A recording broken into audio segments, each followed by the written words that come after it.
Or back up in high started with me. Dark Souls, Dark Souls. Really be careful from your love, not no Dark Souls, Dark Souls. It's raining tides and actions. Dark Souls, Dark Souls. Another undead asylum. Good evening and welcome to Talking Souls with myself, GRJDWYER, and Wilson Rebello. Hi. Each week we discuss Souls related topics. This week will be similar, if not the same. Wilson, lockdown 2.0, what's your plans?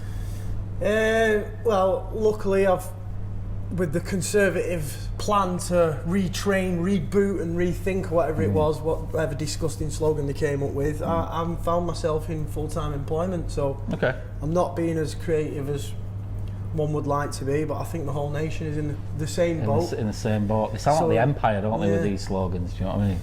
They do actually. They really do. So- each episode will have another Star Wars reference just Yeah. dropped in there. But never mind. It's happening. In fact, we've not really touched upon it. You are by trade a musician. Yes.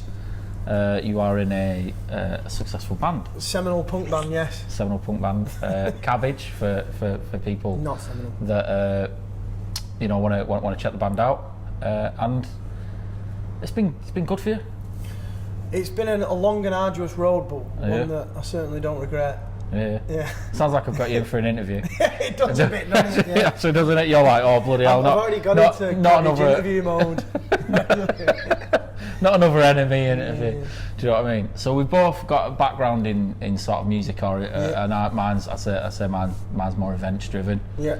But for anyone interested to know, I mean, me and Greg knew each other before this event. I will explain now, but we actually truly met when he decided to manage my very, very old band when I played as a drummer in. Bramaloka. Yeah. Bramaloka, great band, man. You had a management band. company and...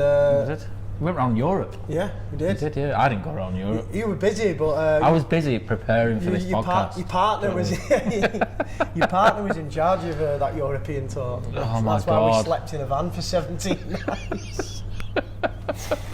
Slept in a van for 17 nights. Good management, if not anything the same. But lockdown 2.0. Yes. What are you saying? Yeah, plans. I mean, gaming wise, I've kind of veered off the track a little bit. Okay. I will try and find a way to mould it into Souls, as I do with most things in my life. Okay. But after watching Michael Jordan's The Last Dance on Netflix, Superb, by the way. Amazing. Absolutely check it out if you've not seen it. Yeah, I have a super addiction to NBA and basketball at the minute, which logically takes a gamer to find the best basketball game, and that's why I'm hitting up NBA 2K20 right now. So it was quite cheap on the PS store, and it came at a time when I think The Last Dance came out. I think their whole idea was to release it when The Last Dance came out, so that a flurry of people invested and bought into it, and then got embroiled in the microtransactions that were in there. Yes, I've already spent £7 on virtual currency. I got it on PS Plus for free. I thought, what's £7? But then that's how they get you in it. Next time What do you reckon if they brought in microcurrencies to the From Software universe? How do you think it'd be received? That's a strange one, because I feel like while Hidetaka Miyazaki still has breath in his lungs, I feel like that would never happen. Yeah. So it's almost...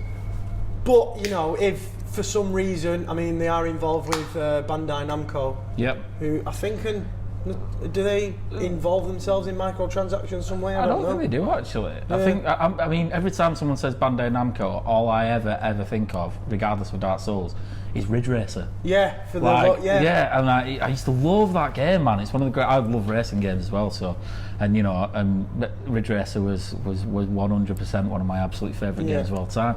Maybe we'll do a playthrough of it at some point. Maybe it is Ridge Racer the one that because when you always think about a logo of a company, you always imagine where you first saw it. And I remember it flashing up on the PlayStation 1. I think it was Namco, wasn't it? It was Namco, and then Bandai may have incorporated it, or maybe the other way around. But it became Bandai Namco, and then they started doing all the arcade games. Crash Bandicoot ever published by Bandai Namco? I know it's obviously Naughty Dog originally. I don't think so. No. May have been. I don't know. Maybe the go-karting one. Yeah. Do you know what I mean? But I'm not too sure. Lockdown 2.0 for me. Yeah. Will see me try my very hardest. I mean, I've tried and I've failed at Dark Souls, right? But the quest to get a PS5 is hot on the heels. I am going to be rolling around those aisles. I'm going to be leveling up. I'm going to be doing whatever I can to get a PS5. I missed out on the first wave that came through, but I'm going to be doing what I can to purchase a PS5 and a copy of Demon's Souls. So, if you're listening and you want to, send me some money, then we can do it. I have semi-famous friends in the music world. I could get you autographs if you gave us a PlayStation 5. Anybody, or free recording at Brassica Studios, anything. I could sketch you a picture. I feel like if we knew Ryland Clark, very nice. He's got another name, hasn't he? He's got an extra name these days, hasn't he? But anyway, I feel like he'd be the person to know to get you a PlayStation 5 because he does the new supermarket sweep, doesn't he? What? So you just rinse all the? I mean, while we're in lockdown, maybe an edition of NUA supermarket sweep should take place, where we ransack the Manchester Arndale with a trolley, Tesco trolley or whatever, and we just crash into everywhere in hazmat suits, in everywhere that could possibly house a PlayStation 5. Yeah. I don't think they're going to deliver them to these places because they're probably not going to be open, but the fun would be there. We'd probably come away with like a PlayStation 3 from CX. Yeah, it'd make a decent episode, and it'd only be a 12 gig one that you can't play GTA 5 on because the game is bigger than the PlayStation. Never mind. That was a problem I had in the past, by the way. Yeah, it is a problem. So we discussed briefly last week about films that were sort of Dark Souls or Bloodborne related, and you mentioned a film to me. You couldn't remember the name of it.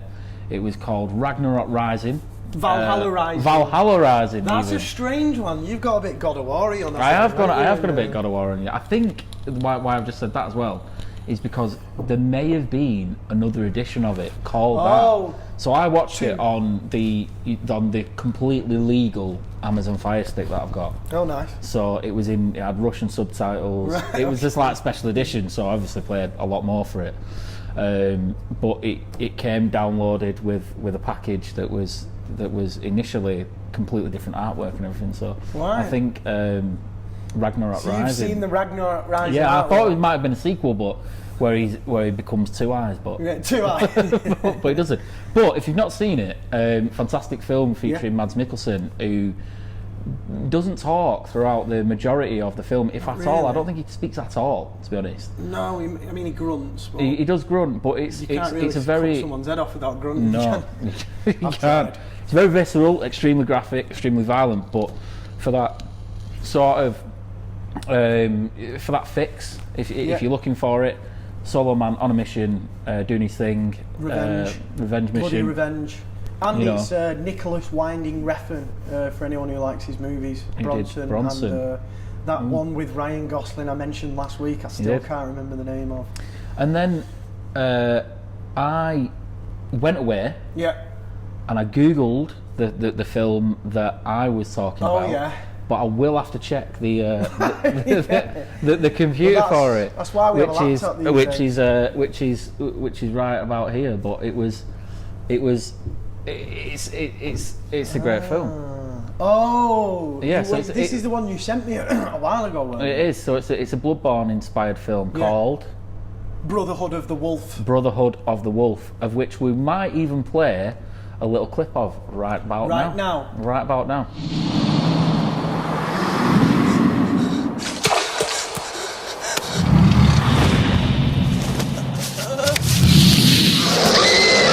It was 1764 after the year of our Lord, when it appeared from the forest of Gévaudan. It was feared no mortal could ever free us from the sharp grip of the beast. And then, at the darkest hour, the king sent two men.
Big up to John in editing over there. Correct. We have gone through John. Invisible John. But yeah, also would highly recommend to anybody just to touch back on last week's Talking Souls. It was fantastic. They got the style well in that film. Yeah, they did. You'd sent me that clip. Yeah.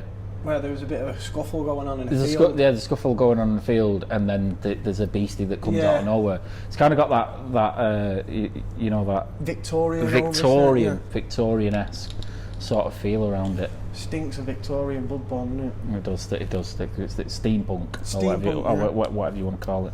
They did quite well. Yeah. So. Yeah, how am I going to force Dark Souls into the NBA? Yeah. How's that going to happen? Well, of course, anyone who's on the finger and what's coming up in our podcast or talk show, you'll know that we have an event called the Dark Souls World Series Soccer Cup, where we've managed to create football teams from all of the different areas of the Soulsborne series. Probably the biggest project I've ever done in my entire life, I'm not going to lie. He's absolutely ran away with it. I have indeed. I gave him an inch and he took 1,000 miles. Indeed. So yeah, I think the foundation's already there. So the sports sort of meddling. So basically, I've not completed this World Soccer Cup yet, but now I've got to do a fucking now we're moving NBA on to NBA. World Now I'm trying to Series. think who would make the best shooting guard in the whole Soulsborne series, and who would be the best point guard, and who would be my man for the corner threes. That might have to come in Series 2 when we've got a production team. Most probably, because when there's more than just us two and Invisible John. Invisible John. But if I've got to, manifest an entire we'll do that NBA in Lockdown 3 maybe. Lockdown 3, Lockdown 3.0, Lockdown 3.0. But it's been, I enjoyed it, and we touch on everything here at Northern Undead, like it's anything and everything that kind of makes you feel at home in Medulla, and at the moment home in Medulla you're finding it with NBA team. On the court, hitting on buckets, the court. As they say. It's a great game, I really enjoyed it. It really is. Well, the way I see sports games, and I've always said this, is they are the ultimate fantasy games. Yep. Because you take, say for example, football games. Man on the street. You either create your own character, so Lee Wilson there hitting it in the streets, or you could be a manager and you basically win the Champions League with Yeovil. Yeah, of course. Which is never going to happen. That's true fantasy. That. Do you know what? Right, it's good that I'm glad that you said that actually, because sometimes I find the world of sort of Dark Souls and these fantasy RPGs a little bit more realistic than winning the World Cup with England. Yeah. So I'm like, get the Lord Vessel and I do that on Saturdays. I do that on Saturdays. I literally do that on Saturdays all the time.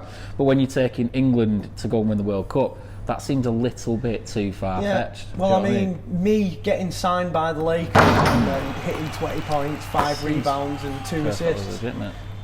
I mean, there's definitely more realism in the streets of Yarnham than that. There really is, especially at the moment. I think when I found, a little bit like you've kind of been sort of overrushed by this NBA 2K20, but when I remember when UFC 2 came out, and I got absolutely, totally into it, man. You create your own character? I created my own character, but at the time, I don't think they do this anymore with the thing. It was EA Game Face. And they still do it, yeah. And take a picture of your face and put it on. What did it look like? I'll show you. Can we find it? Looked slightly like a cross between Shrek and Jason Statham. I just can't see it ever working, synchronising your face. So did it actually work? Actually worked. I've definitely got a video of it somewhere. I just feel like it'd make you look like this. Well, that's what you look like after going like 4 rounds with Chuck Liddell. Nice. Do you know what I mean? Are we talking this old UFC? Chuck Liddell, the Iceman. Yeah, I literally got my on my face. GSP and all them boys back in the day. Yeah, but it's completely took me by exactly what I was looking for. So, more to the point, I believe you've been playing a new game this week as well. I have indeed. You want to tell? Hellpoint. That was Gary again. Gary seems to make he makes an appearance in every single one of our podcasts. He's dropping the keys off for work. You getting off? No worries, man. Cheers, man. See you soon, mate. See you later, pal. Gary will be back in episode 4. Most definitely. To drop the keys off again for the building. So I've been playing Hellpoint. So Hellpoint is a Souls-like, definitely Souls-like inspired game that sort of creeped into the ether over the last few months. It's not too old, is it? No, it came out this year. It's by Cradle. Cradle? Really good game, man. And I think you know, you kind of touched on last week about Mortal Shell, and I was saying that, you know, I was going to get into Hellpoint. Well, I've given it a go. I've played a lot of Hellpoint this week, and it's great. It's got that old sort of RPG element to it. Yeah. It feels like a PC indie, right? Of which I think you could literally go through this game time and time again. You always get a bit of a different outcome. Yeah, and I mean, you know, I've not got very far in it, as I always think that I've been on the game for hours, and I've not. I'm just wandering around the training area. Yeah. No, but it's really something. I think it's got a lot of legs, and I think it's definitely got a chance to expand. It reminds me a little bit of when I first played Warframe, and that spawned into a monster. Is that online? Yeah. Free to play? Yeah, free to play, sort of Destiny sort of game. Obviously, I've made no sort of qualms about the fact that I like Destiny, but it's just got that thing. It's got like the building blocks of something that could go really far. The graphics aren't the best in the world. I really like the soundtrack. You know, the actual elements of combat ain't really there, and it's a bit Dark Souls 2 sort of hitbox sort of thing. Is the burning question I have? Yeah. Is it R1 to do a light attack, or is it square? It's R1. Thank God for that. It's R1 to do a light attack, R2 to that thing. But there's some really cool elements to it, man. Like, you know, like so say we're going to like Souls-like sort of thing. If you drop your souls, when you reapproach that area where your souls are, a ghost appears, and it tries to protect the souls. Can other people steal the souls? No, it's actually you.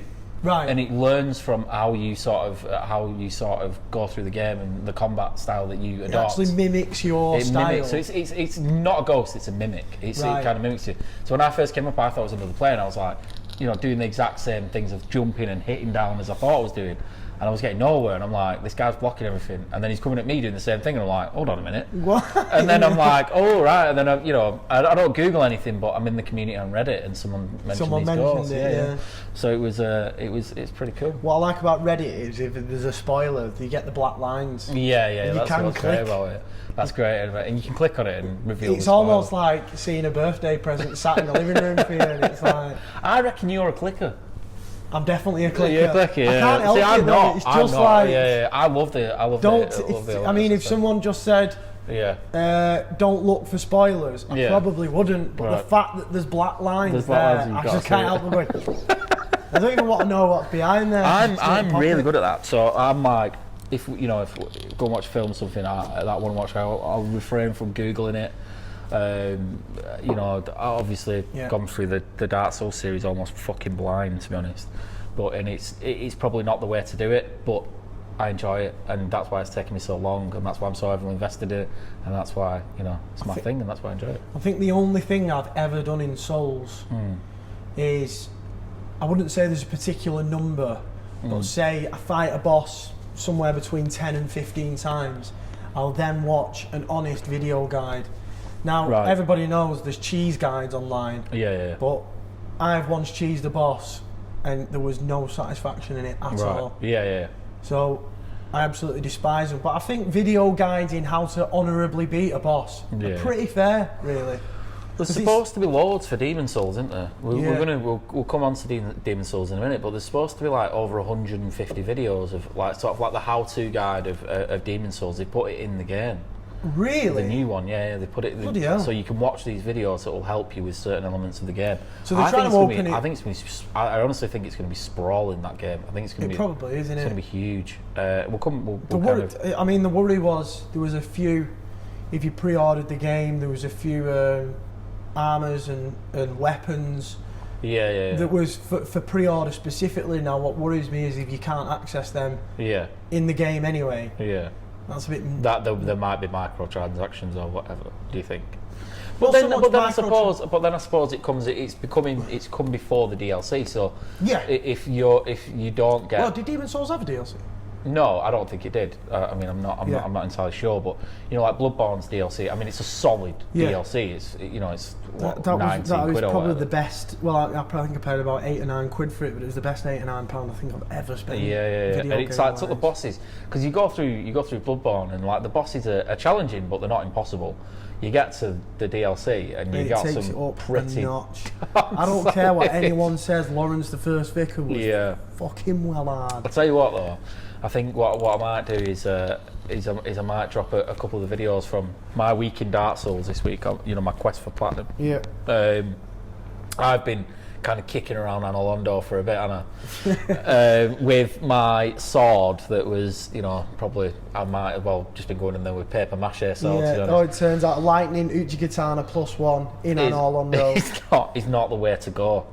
So I've now got a great sword, and I've got my Zweihander, and they're both leveled up to whatever. One's a divine, because I knew that I had to take that into the Catacomb so that I could vanquish the skeletons for good. Oh yeah. Yeah. I can't remember what I used for them. There was something. Yeah, there was something in particular. It's that long since I've played. I really need a catch up. I took some advice from your man Wilson here.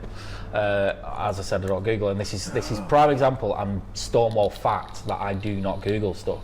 So I goes into Analondo. I had a bizarre time with Ornstein and Smell, where I actually ended up doing the impossible, and kind of I think I got a little bit lucky, as I do sometimes. Killing Smell first and taking on Ornstein after. Taking on Ornstein, of which I now rep his which I have never done. I rep it, mate. I now rep his armour. But I was then a little bit like, right, well, I'm now with my lightning one, Uchitanga, I mean, I'm a bit struggling. I took down Ornstein and Smile because one is weak to lightning, I think, and the other one I was just running around, and I've done it. I'll put the video in. But I ended up they both use lightning, but then sometimes the weakness is what their power is. What their power is. So I mean, correct me if I'm wrong, but anyway, I did the impossible and did it good. And then I was literally kicking around Analondo maybe for about 2 weeks, and my man Wilson here says, right, what you want to do is you want to kill Guinevere. The target was Gwendolyn. Yeah, the target was Gwendolyn. But the target was Gwendolyn because you told me that the crown would give me light in the Tomb of the Giants. The sunless crown? It does not, shall I just say. So I vanquished the sun from Analondo, of which I didn't really want to do because I was appreciating what was giving the reflective. But now you've vanquished him, it's all sorted itself out again now, Not really.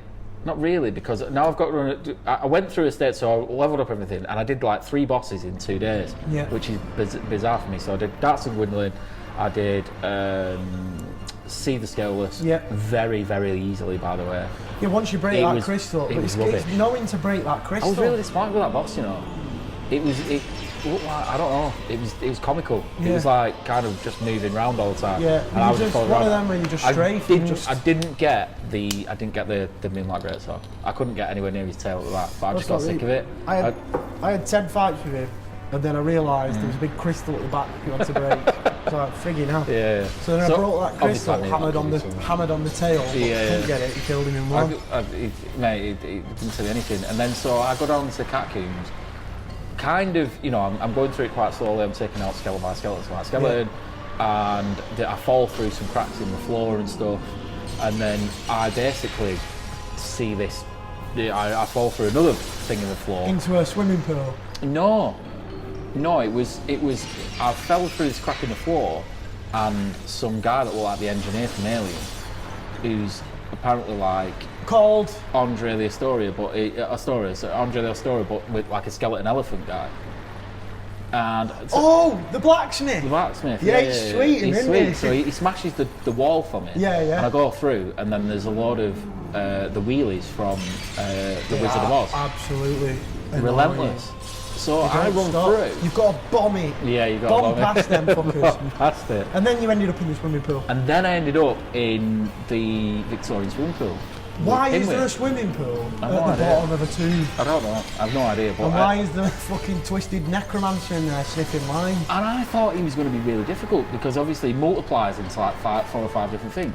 It was the easiest boss I've ever done. If anybody has ever typed in easiest boss in Soulsborne series, they would find Pinwheel is by far the easiest in the whole. It was incredibly easy. But did you see how he had his like son and wife jammed into him? I did. But do you know what? Whereas in Dark Souls 3, I figured out quite quickly Crystal Mage who the actual enemy was. Oh right, yeah. So Crystal Sage, sorry. Yeah. So I couldn't Crystal Sage, whatever. I couldn't figure out who the actual enemy was. So the Rat King in Dark Souls 2. Now it's all coming full circle now because I'm doing it all at the same time, so I don't remember everyone. Yeah. The Rat King in Dark Souls 2, you see he's got a mohawk. Yeah. And you can kind of tell who it is, although that was a very difficult boss for me. I didn't know it's the mohawk. I just windmilled and won. He's got a mohawk. But the Crystal Sage is the powers that be one be blue, one purple. Yeah. So that was quite easy to kind of decipher. This guy, I didn't got a fucking clue. Oh, they all look ginger. See, what's lucky is if you just pelt for him, you can honestly kill him in like 6 or 7 hits with a decent weapon. Honestly, I'll upload me thing. 4 or 5 hits. That's what I mean. So even before he starts jumping and spreading himself all about the Victorian swimming pool, you can kill him. Right. Okay. There's actually a mini boss in Sekiro. All right. He's basically put this little town in fog. Okay. And that looks like one seriously ominous boss when you get there. Right. And he's just dead. Right. Oh, that's my next one, I think. Yeah, I've got it there waiting for you. I'm definitely getting to the end of Dark Souls 1, 2, not 3, but I'm sure we'll get there.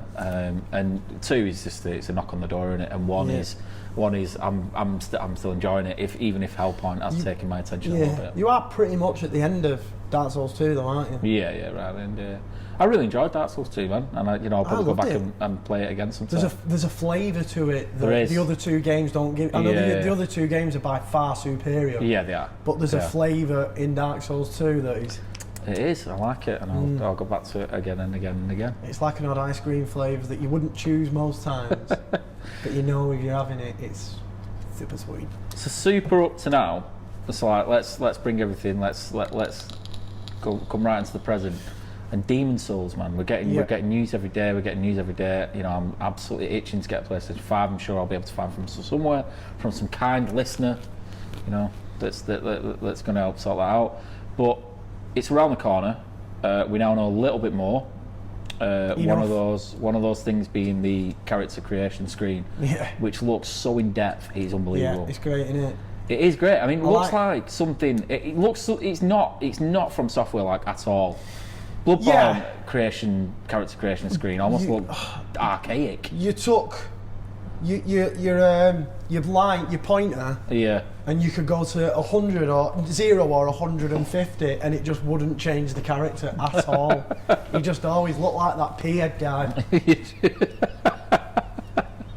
But it's like, you know, every character just looks like that in Bloodborne. Yeah. But I mean, I really enjoy creating my character in Bloodborne. But the best part is the sound. You can choose if you want to sound like an old man or a young man dying. The old man was awful. It just sounded like one thing and one thing only. Having a shit. It did. You thought it was going to be a sexual reference then? It wasn't. It was having a shit. So the Demon Souls character creation screen has kind of dropped. It looks super in depth, which kind of makes me think that they're going to expand on the whole online thing.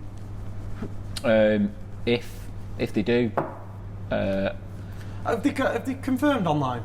They've not. They've not actually confirmed online. I mean, it must be. There must be some sort of thing in there that is community based. Because that's at the end of the day, that's what kind of draws a lot of people towards the From Software and Dark Souls games, isn't it?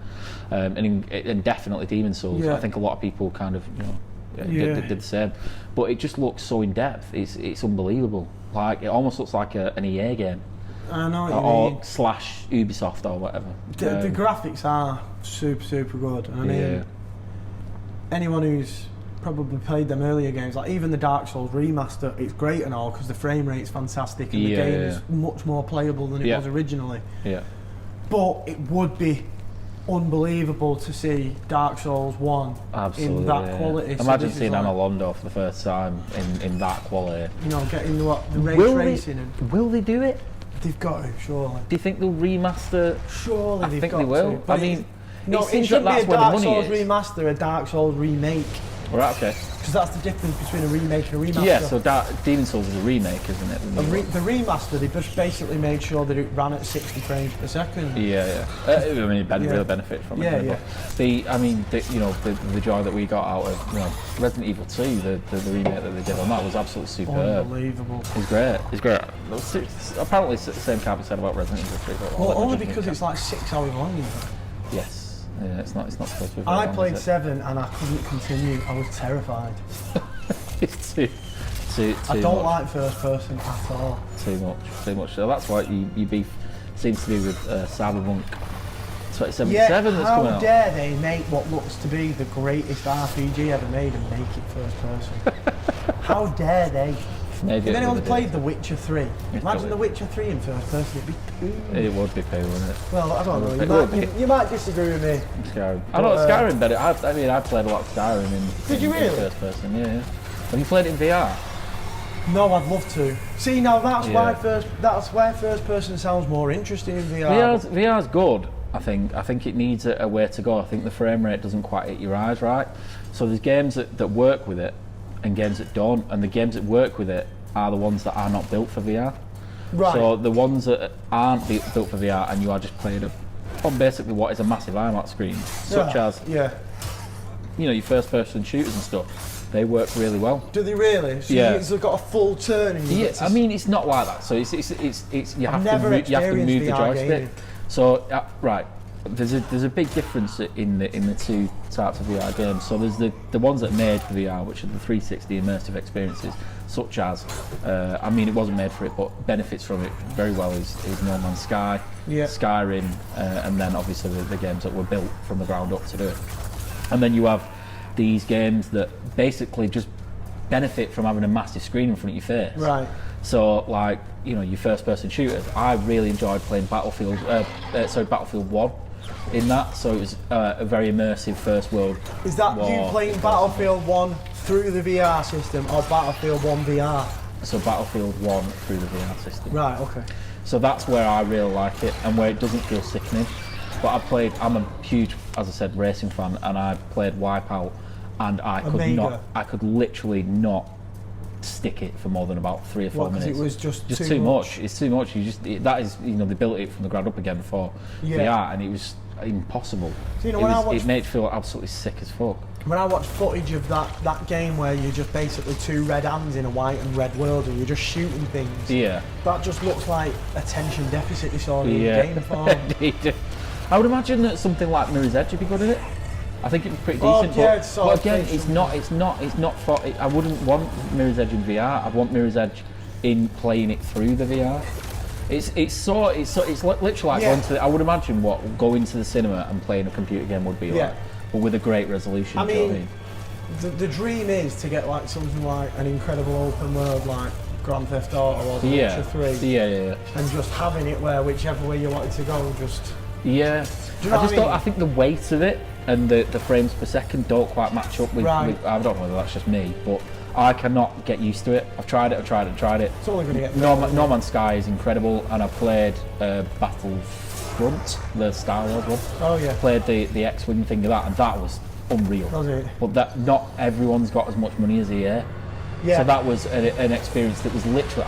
I believe that like Vader Down and stuff, another Star Wars game, supposed to be good. But I think watching a film in VR and watching a film in VR. Yeah, watching a film in VR. So you basically watch it as if you were at the pictures. So really? I would imagine. I would imagine. So honestly, I'm sure that a lot of people have already played VR quite a few times. But just if you get the chance, just give that a shot before you write VR off. Forget about the fact of that VR 360 experience and go with just playing a game through it. Interesting. Interesting. Yeah, so I think I've decided I will never include Pinwheel in my first 5 NBA squad. Right, okay. I'm going to humour you. You've got a squad. Who's going to be in your squad? Point guard. The most important position, the one who's going to control the offense. Okay. And track back when needed. It's got to be Artorias of the Abyss Walker, because he can double backflip that shit right there. And send, double front flip wherever he wants. If he wants to, he could easily send the alley oops up to the centre. Nice. Or the power forward knocking up there. So for the centre, we need a big dude. Big dude. The iron. Are you going to go for like Yorm the Giant or? Oh, that makes sense, doesn't it? Yeah. Well, the centre's always the biggest person on the team. They basically sit the goal line next to the basket. Yeah. And go. This is what Shaquille O'Neal did. I think Yorm's a pretty good shout. Yorm the Giant. It might as well be called Yorm the Centre. Who's going to be playmakers? Are you going to have? As the shooting guards and the small forward. Who are the most creatives? Who have the most flair? She would be great. I think Dancer she'd slink in and out. Would be decent. So from Sekiro or anyone from Sekiro? Here we go. Sekiro. Oh well, yeah, Genichiro. Yeah. He's Genichiro del Toro. Genichiro Ashina. I'm sure he's called Ashina because he fights for Ashina. Yeah. And the way he uses a sword, if he could use a basketball in a fashion, I'd probably throw him in there. Okay. Yeah. So who are we missing? The power forward. The guy who's going to hit the dunks. The guy who's going to get all the scores and score on the board. It's got to be like a bit of a Jordan. No, Jordan was a shooting guard. He was like basically the guy where if he got the ball anywhere, he could stick it in the hoop. Stick it in the hoop. So that's why, we're going to have Dancer of the Boreal Valley of that. You're going to go for Dancer of the Boreal Valley? I think she could kick about in that neck of woods. Sound. We haven't got a Bloodborne in there, have we? No. What about the guy that wears an actual basketball basket on his head? Father Gascoigne. You're going to go Father Gascoigne? I was thinking your man with a basket already on his head. Mikolosh Cage. There you go. He could just so be whenever the you're losing, you could just put the basketball on the top of his stick it in his head. There we go. Mikolosh, the little bitch that nobody likes. No. But if he's going to get me, Mikolosh 30 points a game, I know. We'll take Mikolosh, the hoop giant, the hoop bitch. The hoop bitch. So, I think we may be done for our 3rd episode, and we'd like to actually inform you that our 1st and 2nd live episodes are going to be hitting Northern Undead Asylum in the next couple of weeks. Yeah. We'd appreciate all your support, as always. Yes, please. Like, comment, subscribe, and ring that bell. Ring the bell. I know what it means now. I do. I just learned that. Like, comment, and subscribe, and ring that bell. Yeah. It's something that we're trying to build on, and it's something that we hopefully will be doing for a long time, and we're trying to get better with. As always. We have full-time work, so it's a long process. It's a long process, but we've got a lot of great stuff coming up. We're getting there. So we hope you enjoy what's coming up, and we'll see you for episode 4 next week. As always, keep it real, Action Ones. Dark Souls, all that caffeine has started with me. Dark Souls, pretty be careful from your love, not no Dark Souls, it's raining tides and actions.